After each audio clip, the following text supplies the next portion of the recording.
आवे गुरुजी स्वर दे के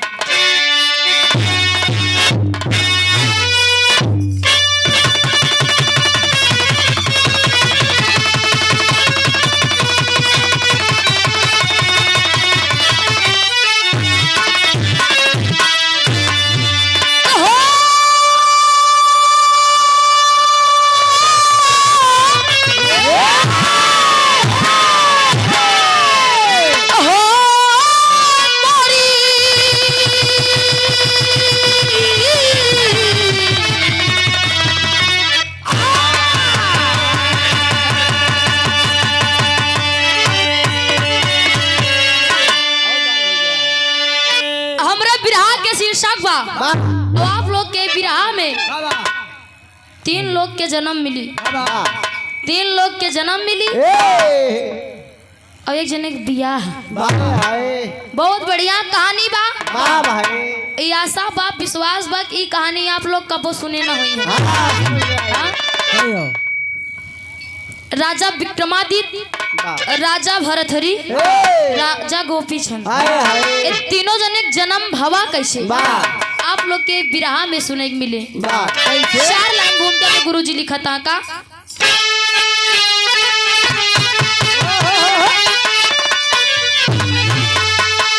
बाधु पाओ में घुंघरू थिरकने लगी, हर दिशाओं में सरगम सुनाई,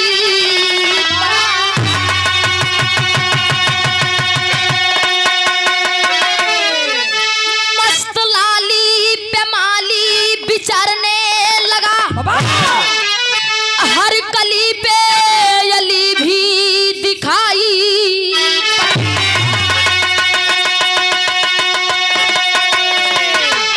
दिल में बसी उर्वशी का मुनि, अरे फूकीच फूल गंधर्व मारा,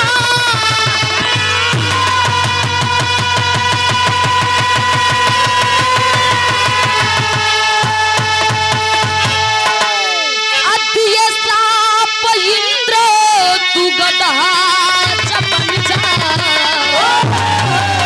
गिरा है जमी पर विवश हो बेचारा।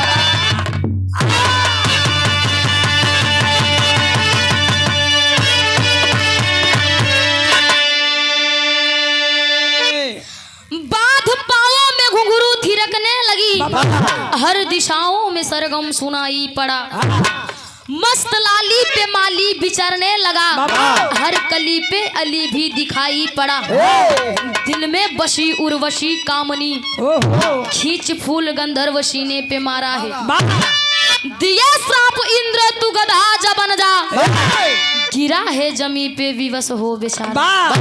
क्या है? बाबूजी आज के दुनिया में एक कलयुग में अपन क्यों ना बा, मतलबी लोग, स्वार्थी दुनिया,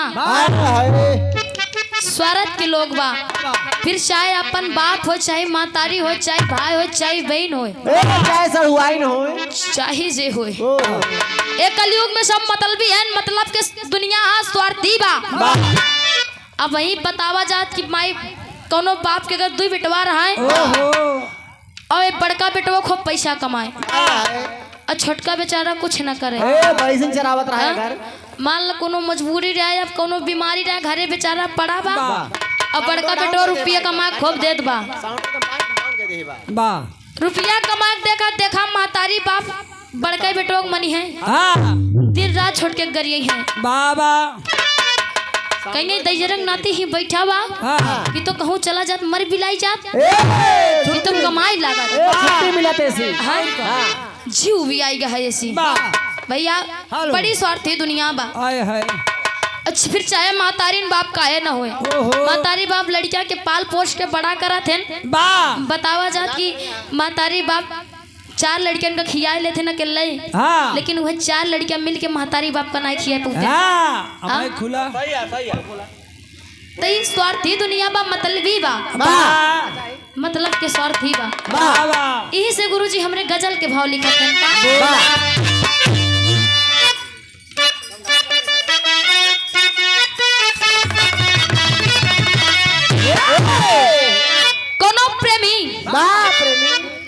हुआ दिल। हाय हाय टूटा हुआ दिल। साइंस बताता है कि दिल में हड्डी नहीं होती है, लेकिन लोग कहेंगे हमार हड्डी फलानी हमार दिल तोड़ के फलानी चली गई। रोहित हाँ दिल में बिल हो जाता है। कहियो हमार दिल तोड़ दियो, कहिए हमार दिल तोड़ दे। हमारे ही ना समझ में होता काका कि जब हमें हड्डी होबे ना करत दिल में तो टूटत कैसे? कैसे फाट जात दिला, फाट जाता है। वो आशिक रोई के अपने माशूका से कहा बका कहे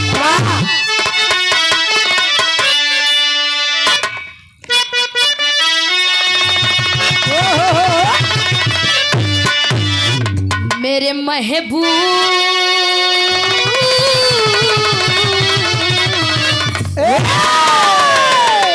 मेरे महबूब मेरे साथ बड़ा चाल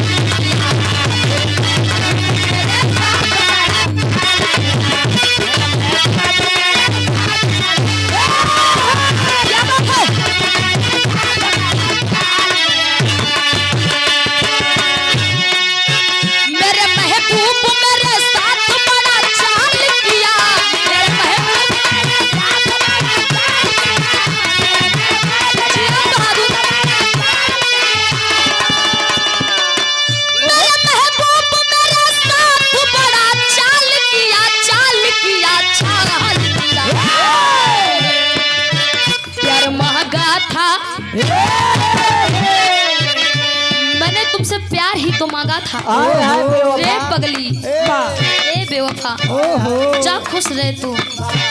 प्यार मांगा था, प्यार मांगा था छोटी को डाल देगा।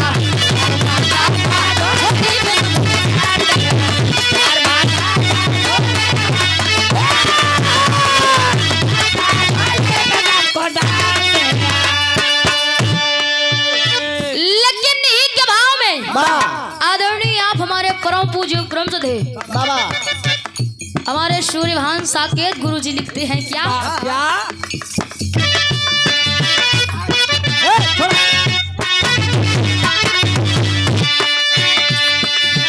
घटाए झूम रही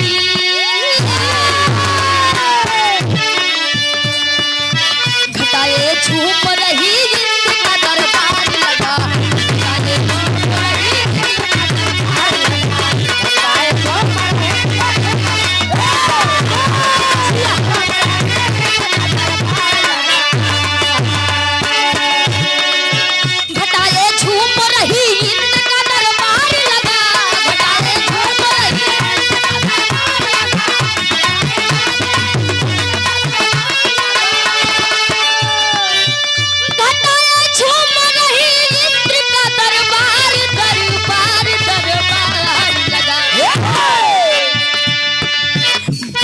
झूम रहे बहारे झूम रहे हुस्न का बाजार लगा। बहारे झूम रहे हुस्न का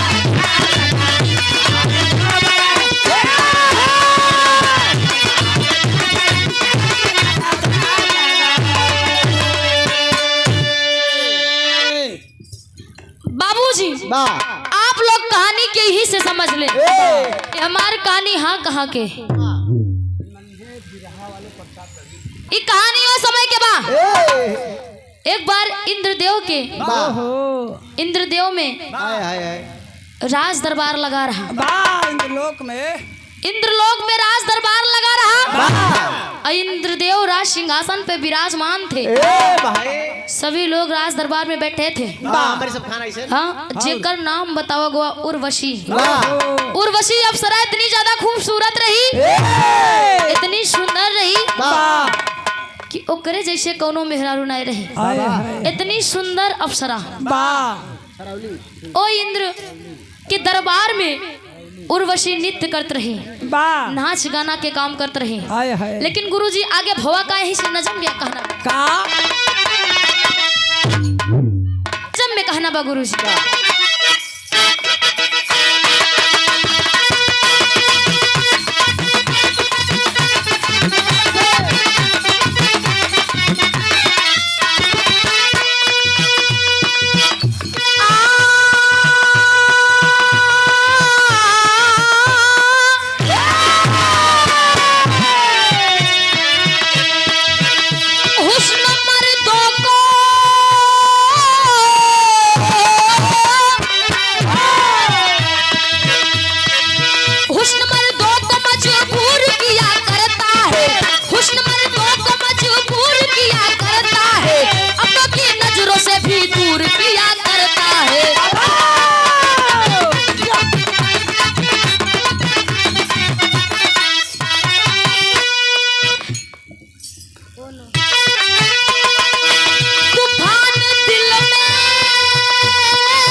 चढ़ती हुई जवानी में।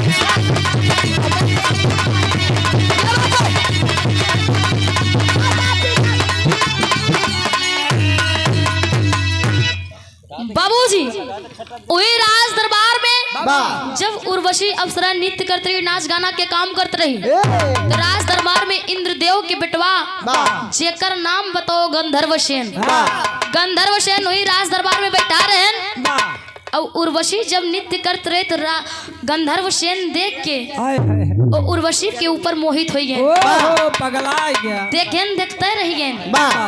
गजब की नूर है, क्या बात, क्या आंखें है इसकी, क्या गाल है इसकी। अगर काश से मुझे मिल जाती तो मैं तर जाता, मेरा जीवन धन्य हो जाता। देखा था देखते देखत गंधर्व सेन एकदम मोहित, पगला गए। मुहे माछी आवत बजात वैसे मुंह बैक लखता। लेकिन जब गंधर्व सेन उर्वशी के देखें तो उनके सुंदरता के वर्णन करता है। यही से गुरुजी तर्ज लगा बोला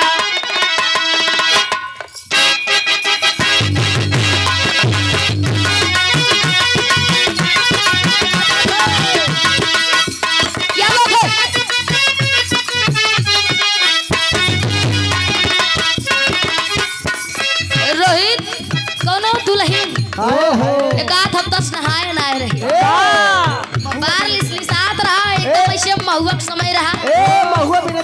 महुआ बिने रही बढ़िया, जब महुआ हुआ बेच दीस गए बाबू देखा फुसलावत बा। आजकल के मेरा अपने दुल्हा बहुत बढ़िया फुसलावत राजा बरवा एकदम लिसात बा। देखा हम चाहे सबके ना तनी सुंदर सुंदर लागी, तनी कोनो महकौआ तेल मंगाई दे। ए सोना दुल्हन कहा बका कुचुर कुचुर आँख करे पारू भइल झौआ, कुचुर कुचुर आँख करे पार भइल झौआ, बलमा होले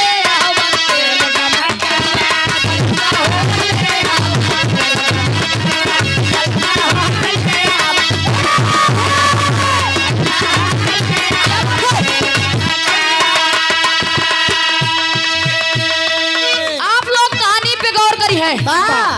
गंधर्व सेन उर्वशी के सुंदरता के वर्णन करता है। कहन का नाचा इंद्र लोकवा में रूपवा की रानी,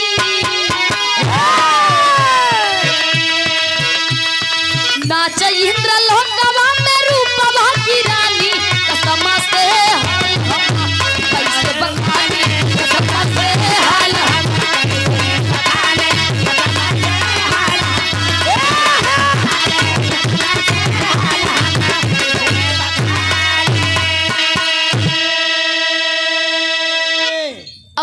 ध्यान देता है कि उर्वशी कैसन कपड़ा पहने बा, कैसन गहना पहने बा, ओके एक एक चीज पे ध्यान देता है।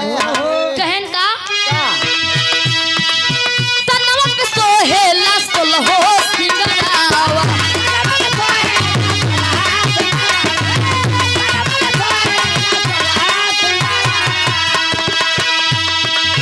मन बहकावेला कजरहा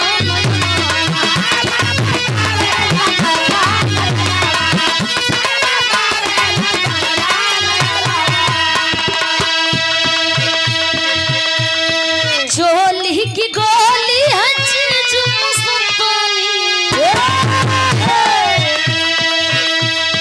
चोली की गोली है चीज मस्तानी, कसम से हाल हमा कैसे बखानी, कसम से हाल हमा कैसे बखानी, कसम से हाल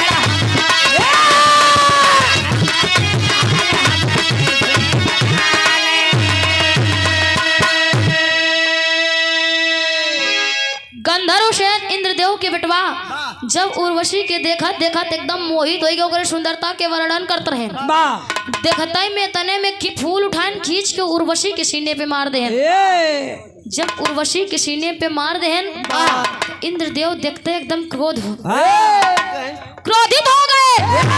सभा की मर्यादा भंग कर दिया। देखते हुए तुरंत इंद्रदेव अपने बेटवा के श्राप दे देहन। कहन गंधर्वसेन, मैं तुम्हें श्राप देता हूँ, आज तुमने मर्यादा भंग कर दी। तू हमार बेटवा हो के इतना गंदा काम करबा, हम नहीं जानते रहे। जा हम तो के श्राप देता ही, तू गधा बन के पृथ्वी लोक पे रहबा। जोन काम करे इंद्र लोक में रहे वाला काम नहीं नेता। अब तो के हिंगे ना रहे देव। इंद्रदेव तुरंत श्राप दे दिए। लेकिन बाबूजी जब इतनी बतिया गंधर्वसेन सुनन के हमार पिताजी हमके श्राप दे दे, हाँ तो कहा थे का टेरी में कहना बोला।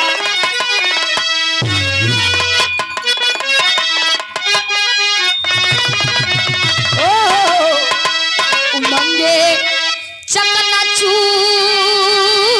हो गए, अरे उमंगे उमंगे उमंगे उमंगे चकनाचूर हो गए।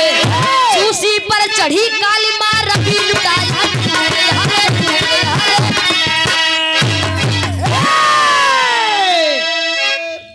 उमंगे चकनाचूर हो गए। चूसी पर चढ़ी काली माँ रवि लुटाया नूर, उमंगे चकनाचूर हो गए। गंधर्वसेन जब अपने होश में कहन बाप रे बाप, हमसे बहुत बड़ी गलती हुई गया।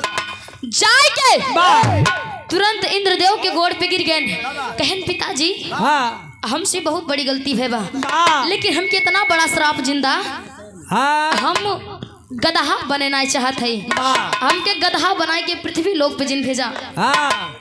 देखा हमें माफ कर दा। इंद्रदेव कहन देखा गंधर्वसेन, तू गलती बहुत बड़ी करे है। जोन श्राप हम तो के दे दे, अभी हम श्राप वापस ना ले सकी। हाँ ये कर एक उपाय बा, ये श्राप से मुक्त हो जाबा। गंधर्वसेन तुरंत घोड़े गिर के कहन पिताजी जल्दी बतावा एकर उपाय का बा। कहन एकर उपाय ई बा, तू गधा बन के जाओ पृथ्वी लोक पे, हुआ तहार बिया हुए लड़की से, तू रहबा गधा लड़की से बिया हुए। और जब सुहाग रात में वो लड़की आए कह दे हमार कान देख ये खींचा, हम अपने असली रूप में आई जाब। और वह लड़की जब तार कान देख खींचे, तू अपने असली रूप में आई जाबे। असली रूप में अवैध गधा खोल तोरे शरीर से अलग हो जाए। खोल अगर तहार दुल्हन आगे में जलाए दीस तो तुरंत उस श्राप से तू मुक्त हो जाबे। बाबू जब इतनी बतिया सुने तो सुनते गंधर्वसेन गधा बन के बीच जंगल में जाए के पृथ्वी लोक पे गिर गए। लेकिन यहीं से गुरुजी तर्ज लगा बोला,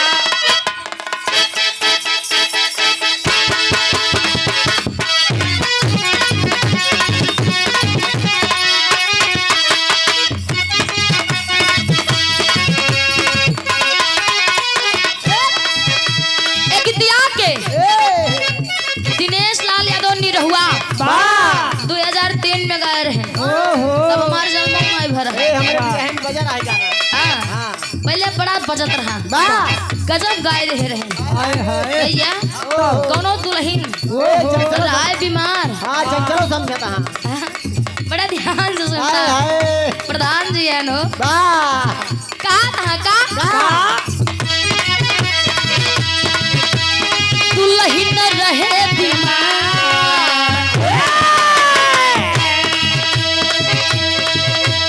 दुल्हन रहे बीमार, निरहुआ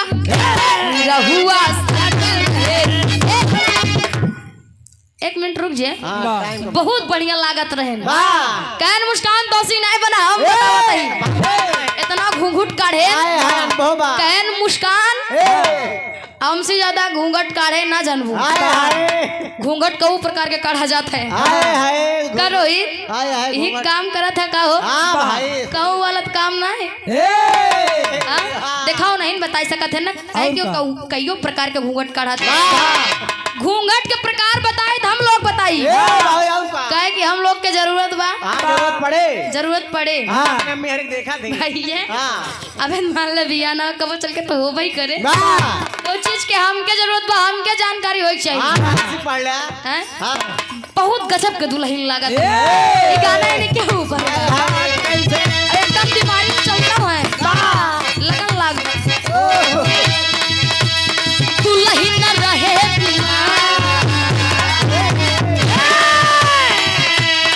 ए पलटू दोनों भी कलाकार सेंटर कार्यक्रम लगा था कहिए पलट पलट आज हम कहते ए पलटू पलट पलट दुल्हन न रहे बीमार निरहुआ निरहुआ निरहुआ दुल्हन न रहे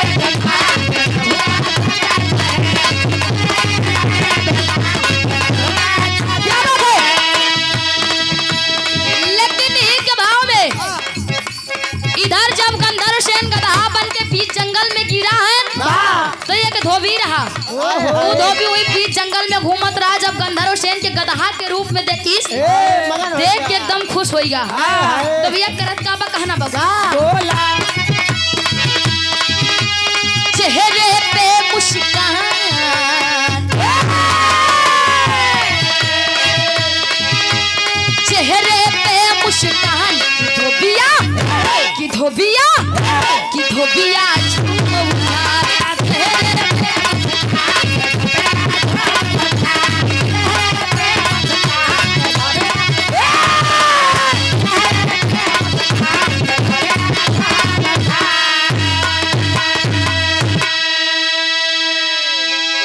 देखता ही मान एकदम धोबिया खुश हो गया। कहिस बाप रे बाप इतना हट्टा कट्टा गधा खावा पीवा इतना दिन से ससुरवा अपने घरे जिया यही इतना बड़ा रहे तबे छोका खिया पिया ऐसा नहीं सरवा बा बतावा इतना बढ़िया इतना तंदुरुस्त मोटा गजब के गधा बा भाई। देखता ही मान धोबिया एकदम खुश हो गया। गधा लिया गंधर्व सेन के घरे का कैसे मलकिन ए मलकिन मम्मी तनी बाहर आ बताओ धोबी नहीं अंदर बज गए मर गए उन्होंने आई गन कौन कहां से इनका कोनो काम नहीं रहता आए हन कानी कोना फतलाई के जरूर ना हां देशे बाहर आए जब देखत बा एकदम हट्टा कट्टा खाओ पियो एकदम गधा। आप दयाराम पाठक बरक सराय की पाउन धरती गुरु जी के कर कमलो द्वारा 51 रुपए का महान आशीर्वाद पहुंच की पलगी बा आशीर्वाद के चाबा आज देखता मां धोबिनिया एकदम खुश हो गए। कहिस कहो कहाँ पाया कितने में खरीदे दबियो गन अबे शांत रहो बड़ा नीमन गधा भाई जितना कहती उतना करा चाय के जल्दी घरे में से हल्दी और चंदन उंदन लाई किया अच्छा छता बता तनी गुड़ लेता है गुड़ तनी जल्दी गधा कमरे ठीका नहीं कोनो सारे देख लेकिन नजरिया ही देख जल्दी गई धोबी न्यू लगाई नो गई कहीं अब तो बताई दे कहीं देख के हुस कहे जिन बीच जंगलवा में वही चरत रहाई इतना बढ़िया गधा जब के हो तो उसी पूछे कह दे हमारे इतना इतने में खरीदे रहे बताए जिनकी पाए रहन वैसे चरत रहा फिर एक गधा आज बढ़िया खूब खुशी बहन। लेकिन यही से गुरुजी चौक के भाव में कहना बात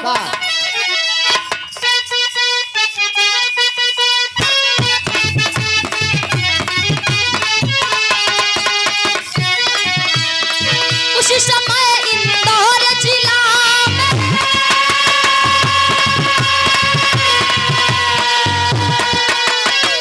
लड़की एक सयानी थी चल सा मुखड़ा रूप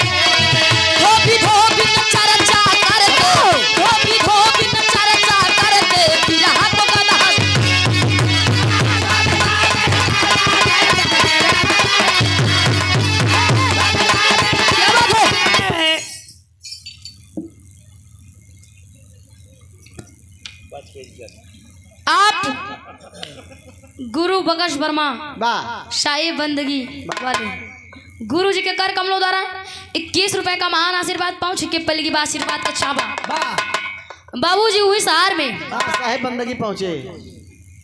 उज्जैन शहर में वाह एक राजा थे। हाँ। राजा की एक बिटिया रही, एकदम जवान रही, खूबसूरत रही।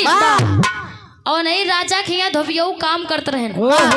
जब धोबियाऊ राजा के यहाँ काम करे जाए तो देखा है राजा की बिटिया बड़े बहुत बढ़िया बढ़िया रिश्ता है, लेकिन राजा पसंद ना करे, सब रिश्ता कैंसिल कर दे। और जब धोबिया घर आ जात अपने धोबिनिया सारी बात बतावे, कहे जानू मलकिन राजा की बिटिया बड़ी सुंदर बा, बड़ी खूबसूरत बा, इतना बढ़िया बढ़िया रिश्ता आवा था, लेकिन पता ना काहे राजा साहब सब रिश्तों कैंसिल कर दिए थे। सारी बतिया गधावत चुपके सुनत रात गंधर्व सेन सुना। धीरे धीरे बाबूजी दिन बीता, रोज रोज जब ये बतिया आग धोबिनिया से धोबी बतावे तो एक दिन गधावा बोल पड़ा, पापट के भाव लाग गुरु जी।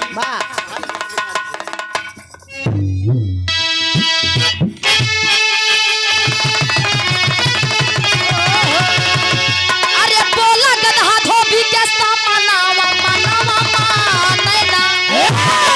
अरे बोला गधा धोबी के सामनावा मनवा मानैना।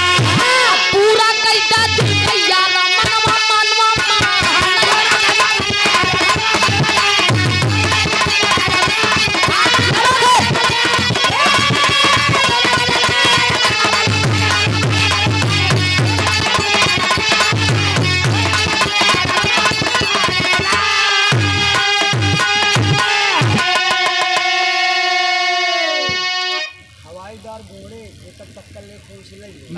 आप हवाईदार घोड़े भैया तमाशा वाले जेका टक्कर ले खोल लिया और का बम बना गोला वाले बम बनावा थे बम। आज बड़ी मार मार दिया। ये पगलाई है, इनका दवाई दे दिया सुधर जी। हाँ हाँ चाचा जी के कर कमलों द्वारा 11 रुपए का महान आशीर्वाद पहुंच के पल की बात देखा जे के जरूरत पड़ी शादी ब्याह में लगन चल बात चाचा से जाके संपर्क कर। हाँ लड़की को बच्चा हो तो वो जाके ले ले गोला। हाँ हर खुशी में काम देते हो। वाह। इधर गंधर्व सेन गधा जब जाए के धोबिश कहन कहन प्रभु तू इन हमार माई बाप सब कुछ है, अगर तू हमका जियाए या खियावत पियावत तो जान ला हमार सब कुछ है। आपसे एक निवेदन बा। धोबिया कहन बोला भाई कहन जोन बतिया आए मलकिन से बतावत है अपने कि राजा बिटिया बड़ी सुंदर बा, देखुआ रावत है लेकिन सब लौट ही जाता, तो कहे नहीं जाए कि हमारा बतिया अपने राजा से कही दिया। कहन का सारे कहन जाए कही दिया कि अपने बिटिया बिया हमसे कराई दे। गधवा से इतनी बतिया जब धोबीवा सुनीस कई सर्व पगलाई गए का इस लागत भाई हमका मरवाई दे, एक हम जियाई खियाओ पियाओ तही बतावा एकर बाद जाए अपने राजा का तो हमको सीधे फांसी चढ़ाई देंगे। इतना बढ़िया बढ़िया रिश्ता होता जोन तो बियाह है ना करता। हाँ गधा से अपने बिटिया बियाह करी है। राजा माने ना धोबिया मानिस ना ना बताइस, वो गधा के बाद टाल दीस। धीरे धीरे दिन बीता, फिर धोबिया राजा खिया जाए हुए बात आवे धोबिनीस फिर कहा तो एक दिन फिर कहा धोबिया गवा कैस कैस काहे बदे महाराज का कारण बा काहे अपने बिटिया के बियाह ना करता है। उम्र ज्यादा होत में भाई। राजा कहन कहन देखा जब हमारे बिटिया लायक लड़कियां मिल जाए तो हम बियाह कह दे। आइस फिर धोबिया अपने धोबिनी जब बतावत बा गधा सुनिस कई साज अपने इनसे मालिक से बुलवाइन के रहा हमारा बतिया कहे राजस बतावा तो नहीं ना। तब पहले बंद गुरुजी गधा कहत बका बोला अरे कुछ दिन बाद गधा बात तो हो रहा हो,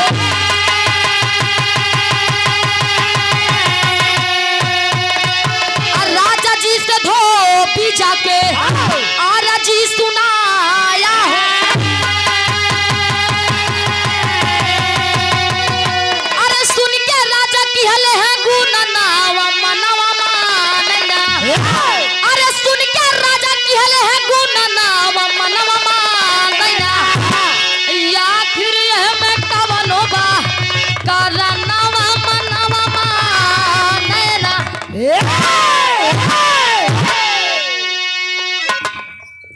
गदहवा कुछ दिन बीता फिर जाके धोबिया से कहिस मालिक काहे ना हमार बतिया एकदम कहा था जाके एक बार अपने राजा से कह तू देखा धोबिया कहे जब इतना कहता है सारे चल आज कहता है अब चाहे राजा साहब हमका मारी नहीं है जाए के धोबिया राजा साहब से कहिस महाराज आपसे की बात कहे चाहते ही राजा कहन बोलो कहन देखा कहा तबे जब हमका 3 त्रिवाचा वचन देबा कि हमरे बात से तू बुरा न मनबा राजा कहन ऐसा का बोले चाहत है कहन पहले महाराज आप 3 त्रिवाचा वचन दे राजा कहन ठीक बा मैं 3 त्रिवाचा वचन खा के कहता हूँ जोन तू बोलबा हम तोरे बात के बुरा न मानब धोबिया कहिस महाराज हमें खी गदहा जी आए हैं उस सार रोज हमसे कहत जाए अपने राजा से कह दिया अपने बिटिया का बियाह हमसे कराए दे इतनी बतिया जब राजा सुने अपने मन में सोचन विचारन कहन इतना रिश्ता बढ़िया बढ़िया होता तो हम मना कर देते अगर ये गधा हमरे बिटिया शादी करे बदे तैयार है तो एमें जरूर कोनो कारण बा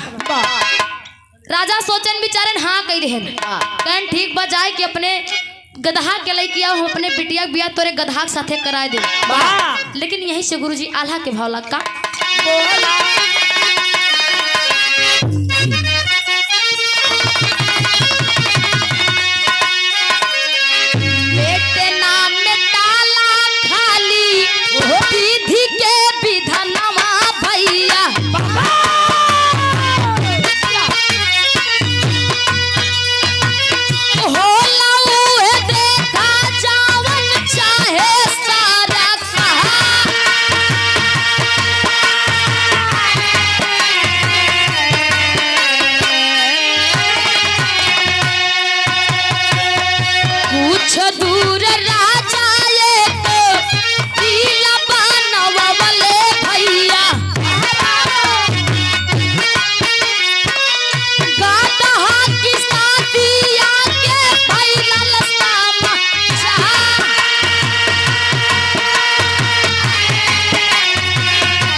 राजा अपने बिटिया बियाह गदहास कह देन गंधर्व सेन से बियाह कह देन बियाह करे के बाद महल से कुछ दूर पे एक किला बनवाए किला बनवाए के वही में गधा भेज देन जब धीरे धीरे शाम है तो राजा कहन पहले हम अपन बिटिया ना भेजब मान ली गधा के रूप में कोनो राक्षस होए हमरे बिटिया मार दीत का करब हम राक्षस होए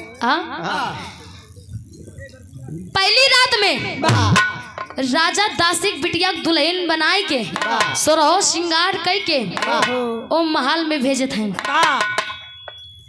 जहाँ गंधर्व सेन गदहा के किला में करे रहे रात में जब दासिक बिटिया सोलहो श्रृंगार कई के दुल्हन बन के वो गदहा के पास गए देखता मान बेचारी थर थर थर थर थर थर थर थर लगी कही साज हमार राम नाम सत्तई बा एक गदहा कहूँ हम मेहरारू आज हमार हम बच्चा बना बेचारी देखता मन एकदम थर थर थर थर थर थर थर थर कांपत बा गंधर्व सेन देखन कहन देखा तू हमसे डराना तू हमसे डराना जैसे जैसे हम कहते वैसे काम हमारा कही दा देखा भाई एकदम है नौजवान हैंडसम भाई एकदम हम हट्टा कट्टा मन से धू बन जा कहीं का करे खोए गंधर्व सेन कहन ये मार कान देख खींचा देखा हम गदहा से मन से तुरंत बनते दासिक बिटिया गंधर्व सेन के हुए कान देख खींच लिए गंधर्व सेन अपने एकदम असली रूप में आई है दोनों जने मौज करें पहली सुहाग रात दासिक बिटिया के साथ जब सुबह हुआ इधर गंधर्व सेन फिर गदहा बन गए फिर गदहा बन गए दासिक बिटिया जब वो किला से जाए लग राजा देखा था कहे नहीं तो दासिक बिटिया एकदम ठीक ठाक जात बा एकदम हंसत जाती है एकर मतलब वो गधा ना हो या कौनो राक्षस ना बा। बाबा हाँ, लेकिन तबो राजा साहब के मन में एक शंका रही। इसे पंधारी के भाव ला गुरु जी का।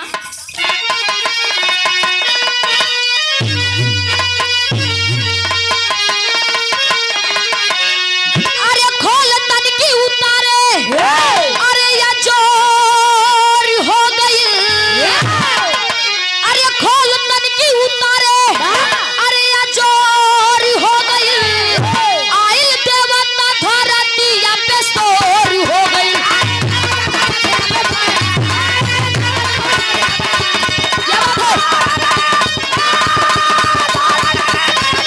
जिया बहादुर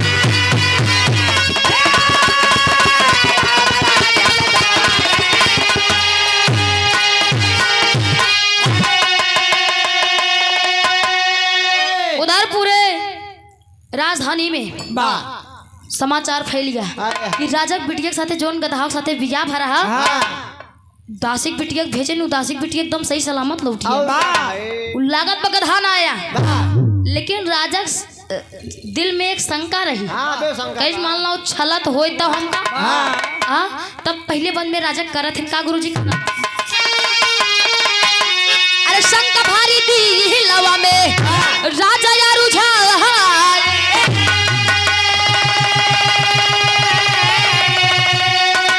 दूसरे दिन मंत्री जी की बेटी भेजवा।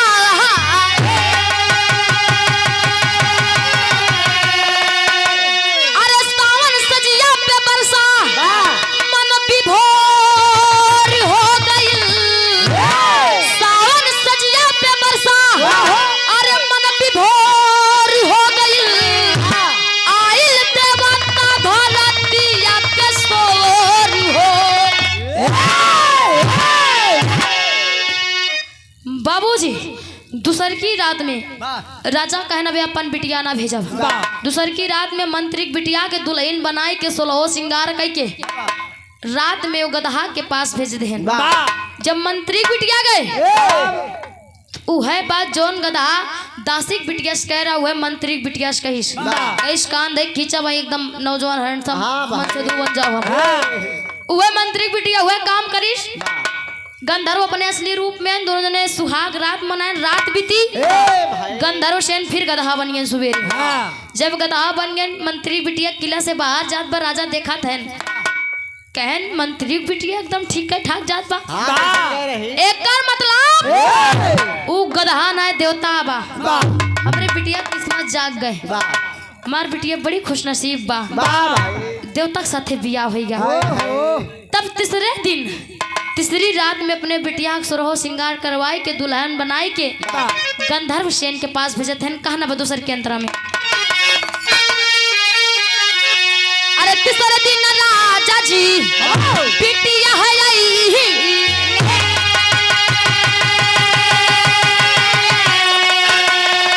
जलती अगिनिया में खोलिया जलाई,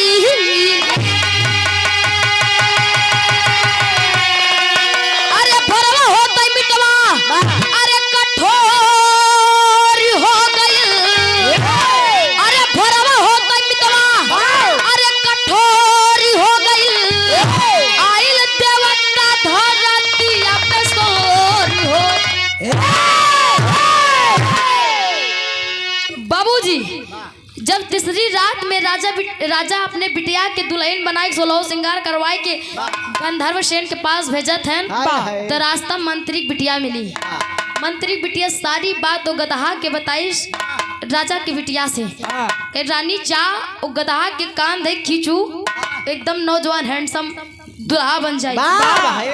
लेकिन एक काम करूं सुबेर हो जब वो सोवत रही हैं उनके उठे से पहले जो गधा वाली खोल उनकर रहे ओके तू आगे में जलाए दो। अगर आगे में जलाए दे वो जानला हमेशा हमेशा के लिए तोरे साथे रही है वो हर दुल्हा बन के। हाँ नहीं तो ना जलाऊ तो रात में मन से दू और दिन में वो गधा बन जाएंगे। राजा की बिटिया गए गंधर्व सेन के कान देख खींचिस तो अपने असली रूप में आए। वाह दोनों जने सुहाग रात मनाएन। जब सुबेर होत रहा गंधर्व सेन सोते रहन तब तक जाए के राजा के बिटिया उठ के वो गदहा वाली खोल आगी में जला दी। जब जला दी तो गुरुजी आगी भवा का अगले बंदे का नाम। अरे भाग्य गंधर्व सेन छोड़ी तीन हु जना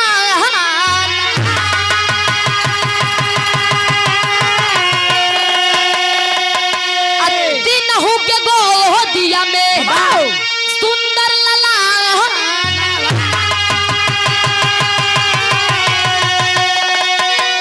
अरे बतावा नमवा पूरा गगन थोरी हो गई। अरे बतावा नमवा पूरा गगन थोरी हो गई। विक्रमादित्य भरथरी गोपी चंदा मोरी हो।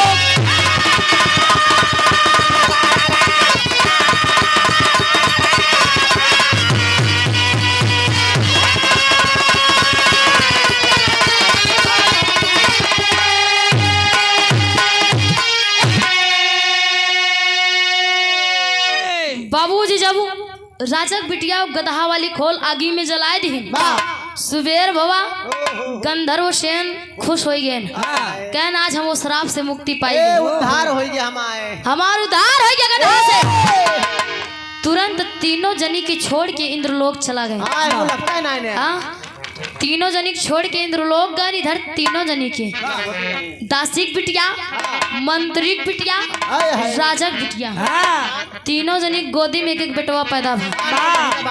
हाँ 9 महीना बाद का जाने 2 महीना बाद बहुत मार सुधर जिया।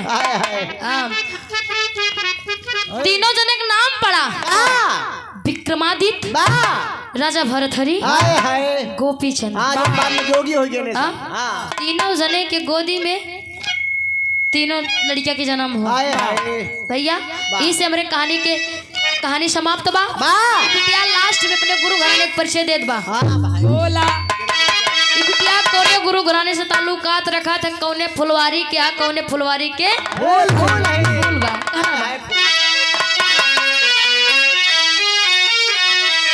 स्वामी गुरु बिहारी रमन ब्रिजलाल की नैया।